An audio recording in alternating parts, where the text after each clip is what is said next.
जननीं शारदां देवीं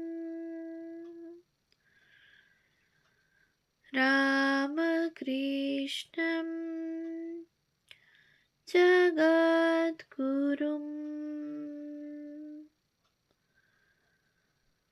पादपद्मे त्वयोश्रित्वा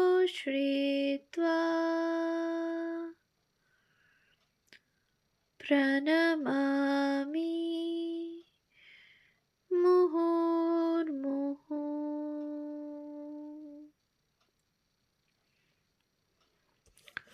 পূজনীয় শ্রীযুক্ত মানদাশঙ্কর দাশগুপ্ত মহাশয়ের রচনা শ্রী শ্রী মা শারদামণি দেবী গ্রন্থ থেকে পাঠ। পৃষ্ঠা সংখ্যা ৩৭৮। শ্রী শ্রী মার জীবনের অবদান। শ্রী শ্রী মার সম্বন্ধে আমরা অনেক কথা বলিয়াছি।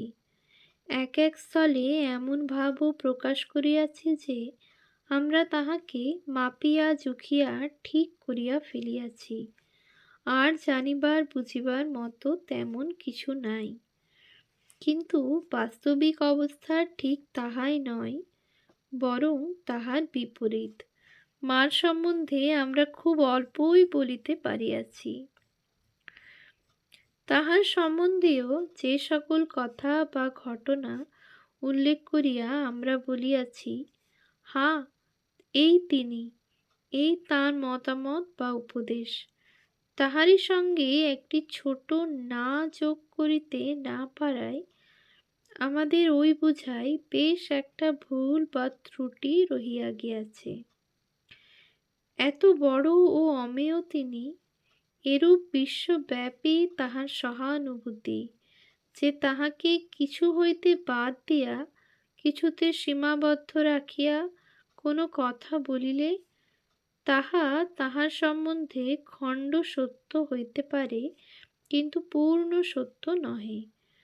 শ্রী শ্রী ঠাকুরের সম্বন্ধীয় একটি ক্ষুদ্র কাহিনী বর্ণনা করিলে কথাটি সুস্পষ্ট হইবে। বহু বৎসর পূর্বে 1917-18 ঠাকুরের পরম ভক্ত ঢাকার নিত্যগোপাল গোস্বামীর সহিত দুই একবার সাক্ষাৎ করিবার সৌভাগ্য লেখকের হইয়াছিল। নিত্যগোপাল গোস্বামী বিদ্বান, সুপণ্ডিত ও প্রথম জীবনে ঢাকার কোনো কলেজে অধ্যাপক ছিলেন।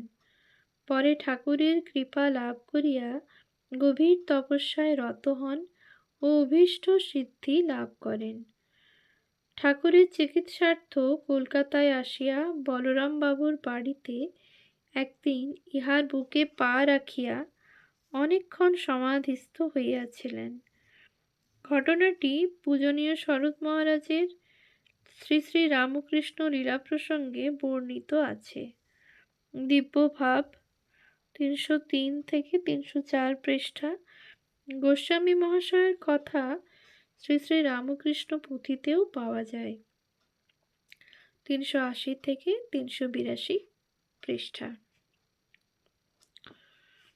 তখন লেখক তাহার নিকট ঠাকুরের কথা শুনিতে চাহিলে তিনি প্রসঙ্গক্রমে বলেন, কৃপালাভের পর একদিন ঠাকুরের কাছে গেলে তিনি আমাকে বললেন, খুব প্রকৃতির সঙ্গ করবি, অর্থাৎ স্ত্রীলোকদের সঙ্গে মিশবি। শুনে আমি শঙ্কিত হয়ে বললাম, আমার ভয় করে। তখন ঠাকুর তাঁর বুকের উপর হাত চাপড়ে আমাকে অভয় দিয়ে বললেন, ভয় কি, আমি আছি। যাহারা শুধু কথামৃত বা অন্য যে কোনো মুদ্রিত পুস্তক হইতে ঠাকুরের উপদেশ সংগ্রহ করিয়াছেন, তাদের নিকট গোস্বামী মহাশয়ের প্রতি ঠাকুরের এই আদেশটি অতি অদ্ভুত লাগিবে। ঠাকুর সাধারণত এরূপ কথা কাহাকেও বলিতেন না, এবং উপদেশটি স্পষ্টত শুধু গোস্বামী মহাশয়ের জন্যই ব্যক্তিগতভাবে দেওয়া, সর্বসাধারণের জন্য নয়। তাহা হইলেও উহা হইতে আমরা বুঝিতে পারি যে ঠাকুরের দৃষ্টি কত বড়, তাহার দিবার ক্ষমতা কত বিস্তৃত। মূল লক্ষ্য ঠিক রাখিয়া তিনি যাহাকে যাহা দিবার তাহাকে তাহাই দিয়াছেন। সেদিন পূজনীয় গোস্বামী মহাশয় ওই বিষয়ে লেখককে আরও বলেন, তারপর এখানে ঢাকায় আমার কাছে কত স্ত্রীলোক এসেছে। রূপবাবু, রঘুবাবু, ঢাকার বিখ্যাত ধনী লোক প্রভৃতি কত বড় বড় লোকের মেয়েরা সব এসেছে। ঠাকুরের কৃপায় কোনো দিন কোনো অসুবিধা বোধ করিনি। ইহা হইতে বোঝা যায় ঠাকুর তাহার দিব্য দৃষ্টিতে দেখিতে পাইয়াছিলেন যে বহু নারী তাহারই কথা শুনিয়া শান্তি তৃপ্তি লাভের জন্য ইহার নিকট আসিবে। তাই তিনি ইহাকে তাহার ওই কার্য সম্পাদনের নিমিত্ত আবশ্যকীয় আদেশ, শক্তি ও অভয় দিয়া দেন। তাহার দিবার জিনিস কোনো সীমার দ্বারা আবদ্ধ ছিল না। যাহার যে পথ, যাহার যে কর্ম, তাহারই উপযুক্ত বস্তু দিয়া তিনি তাহাকে সাহায্য করিতেন। শ্রী শ্রী মা সম্বন্ধেও ঠিক এই কথাই বলা চলে। মা পঞ্চমুখে ত্যাগ ও ত্যাগীর প্রশংসা করিয়াছেন। কতজনকে বলিয়াছেন, বাবা বে করনি, শান্তিতে ঘুমুতে পারবে, যে বে না করে সে তো অর্ধমুক্ত ইত্যাদি। কিন্তু তিনি একদিন একটি স্ত্রী ভক্তের একমাত্র পুত্রকে নিজ হইতে উদ্যোগী হইয়া বলেন, কিন্তু তোমাকে বে করতে হবে। এবং তাহার মাকে বলেন, কেন, বে করলে কি সৎ হতে পারে না? মন দিয়েই সব হয়। ঠাকুর কি আমাকে বে করেননি? এই শ্রেণীর আরেকটি কাহিনী আরও বিস্ময়কর। একবার একটি অল্পবয়স্কা স্ত্রী ভক্ত স্বামীর সহিত জয়রামবাটি গিয়া মার নিকট খুব আদর যত্ন লাভ করেন।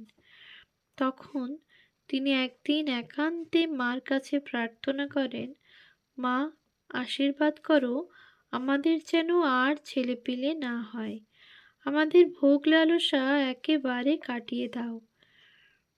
কিন্তু মা তাহাকে বিস্মিত ও চমকিত করিয়া বলেন, তা কেন বৌমা, তোমাদের ঘরে ছেলে না হলে আমার ভক্ত সংখ্যা বাড়বে কি করে?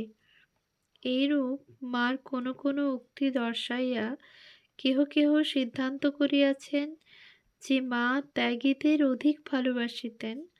আবার ওইভাবেই কেহ কেহ দেখাইয়াছেন গৃহীদের প্রতি তাহার দয়া অধিক ছিল। একটু ভিন্ন রকমের আর একটি দৃষ্টান্ত এই। স্ত্রীলোকটির লজ্জা, শালীনতা ও নিখুঁত পবিত্রতা ছিল মার প্রাণের আদর্শ। তাহার কর্ম, উপদেশ, আলাপ ব্যবহার ও সমগ্র জীবনের দ্বারা তিনি ইহা সমর্থন করিয়া গিয়াছেন। কিন্তু উহাই কি তাহার অন্তরের স্নেহ সহানুভূতিকে সীমাবদ্ধ করিতে পারিয়াছিল? মার উদ্বোধনের বাড়ির সামনের বস্তিতে নানা রকমের লোক বাস করিত। তাহাদের একজনের উপপত্নীর একবার কঠিন অসুখ হয়। সেই কথা উল্লেখ করিয়া মা একদিন একটি স্ত্রী ভক্তকে বলেন, কি সেবাটাই করেছে মা, এমন দেখিনি। একেই বলে সেবা, একেই বলে টান বলিয়া তিনি তাহার সেবার বহু সুখ্যাতি করিতে লাগিলেন। এই ধরনের অনেক দৃষ্টান্ত পাওয়া যায়। এক সময়ে কোনো এক স্ত্রীলোক, সম্ভবত পূর্বে ভ্রষ্টা চরিত্রা, মার নিকট আসিতেন বলিয়া অন্যান্য স্ত্রী পুরুষ সকল ভক্তই বিরক্ত হইতেন। একদিন বলরামবাবুর স্ত্রী গোলাপ মার দ্বারা শ্রী শ্রী মাকে স্পষ্টই জানাইলেন যে ওই স্ত্রীলোকটি ওইভাবে যাতায়াত করিলে তাহাদের আসা অসম্ভব হইবে। ইহাতে মা দৃঢ়ভাবে জবাব দেন, আমার কাছে যারা আশ্রয় নিয়েছে তারা আসবে। একজন এলে যদি আর একজন না আসে তাতে আমি কি করব? একজন না আসে, আমি তার কি করব? আর আমরা ইহাও দেখিয়াছি যে অভিনেত্রী তারাসুন্দরী ও তিনকড়ির শ্রদ্ধাভক্তির প্রশংসা করিয়া মা একদিন বলেন, এদেরই ঠিক ঠিক ভক্তি, যেটুকু ভগবানকে ডাকে, এক মনে ডাকে। আহা! এই শ্রেণীর পতিতা স্ত্রীলোকদের আগমনেও সাধুরা একবার আপত্তি করিলে মা বলেন, ওদের যদি আসতে না দাও, আমি এখানে থাকব না। প্রকৃতপক্ষে যেখানে যেমন সেখানে তেমন, যে যেমন তাহার সহিত তেমন, এবং যখন যেমন তখন তেমন, ইহাই ছিল মার এবং ঠাকুরেরও সত্যিকারের কর্মপদ্ধতি। তাই কোনো একটি উক্তি, একটি উপদেশ বা একটি দৃষ্টান্তের দ্বারা, অথবা একই ধরনের বহু কথা ও কাহিনীর দ্বারাও তাহাকে যেন আমরা সীমাবদ্ধ না করি। তাহার জীবনের অবদান নির্ধারণ করিতে ইহাই আমাদের প্রথম স্মরণীয় বিষয়। দ্বিতীয়, লৌকিক জীবনে ঠাকুর সন্ন্যাসী ও মা গৃহী ছিলেন। এই জন্য কেহ কেহ মত প্রকাশ করিয়াছেন যে ঠাকুর ত্যাগীদের ও মা গৃহীদের আদর্শ, আবার মা নারী। তজ্জন্য কাহারো কাহারো মত যে মা নারীদিগের আদর্শ। কেহ কেহ এমনও মনে করেন যে মা যে বিষয়ে যেমন আচরণ করিয়াছেন, ভবিষ্যৎ ভারতের নারীগণও তাহাই করিবেন। আমরা এইরূপ কোনো মত পোষণ করি না। মা ও ঠাকুর আবির্ভূত হইয়াছিলেন প্রাচীন ভারতের গর্ভ হইতে। নূতন ভারত ও আধুনিক একীকৃত জগৎকে নূতন কিছু দিবার জন্য। যে পরিবেশ, সংস্কার ও শিক্ষা দীক্ষার মধ্য দিয়া তাহারা প্রকাশ পাইয়াছিলেন, তাহা এই যুগের নয়। যুগ যুগান্তের অতীতে তাহার মূল। শুধু তাহা তখনও বিনষ্ট হয় নাই, বেশ সজীব, সতেজ ও সক্রিয় ছিল। কিন্তু তাহা হইলেও তাহারা যে আধুনিক ভারতকে তাহার সম্মুখের উন্মুক্ত পথ হইতে অধুনা চঞ্চল ও ধ্বংসোন্মুখ প্রাচীন লৌকিক জীবনধারায় চালিত করিতে আসিয়াছিলেন, তাহা কোনো ক্রমেই মনে করা যায় না। পৃথিবীর সকল দেশের সকল দ্বার যখন উন্মুক্ত, বিক্রেয় পণ্যের মতো এক দেশের শিক্ষা, সভ্যতা, সংস্কৃতি যখন আপনা হইতেই অপর দেশে আসিয়া পৌঁছিতেছে, তখন তাহারা যে এই অস্বাভাবিক ও অবাঞ্ছনীয় কাজ করিতেই আসিয়াছিলেন, এইরূপ কোনো সিদ্ধান্ত করা একান্তই ভুল। একটি দৃষ্টান্ত বিবেচনা করিলে কথাটি আমরা খুব সহজে বুঝিতে পারিব। ঠাকুর ছিলেন দক্ষিণেশ্বর কালীঘরের পূজারী। পোশাক পরিচ্ছদ, চাল চলন ও জন্ম সংস্কার প্রভৃতিতে প্রাচীন যুগের প্রতিনিধি।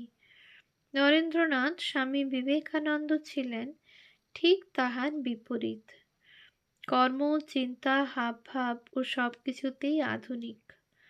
প্রথমটা ঠাকুরকে আমলই দিতে চান না, শুধু একটা দুর্বোধ্য প্রাণের আকর্ষণে তাহার নিকট যাতায়াত করিতেন। শেষটায় তিনি তাহার চরণেই আত্মসমর্পণ করেন। কিন্তু তাহার ফল দ্বিতীয় রামকৃষ্ণ নন, স্বামী বিবেকানন্দ। প্রাচীন ও আধুনিকের এক অপূর্ব ও মহামহিমান্বিত সমন্বয়। তাহার অন্তর ঠাকুরে ভরা, কিন্তু চলিয়াছেন নূতনের বেশে, নূতন ধারায়, কত নূতন পথে। ভাবিলে বিস্ময়ে অভিভূত হইতে হয়। প্রাচীন ভারতের ঠাকুর নূতন ভারতের জন্য যে ছাঁচ গড়িয়াছিলেন, তাহা এমনই। তিনি কাহাকেও নষ্ট করেন না, কিন্তু সকলের মধ্যেই আসন লইয়া তাহাকে সার্থক ও পরিপূর্ণ করেন। ও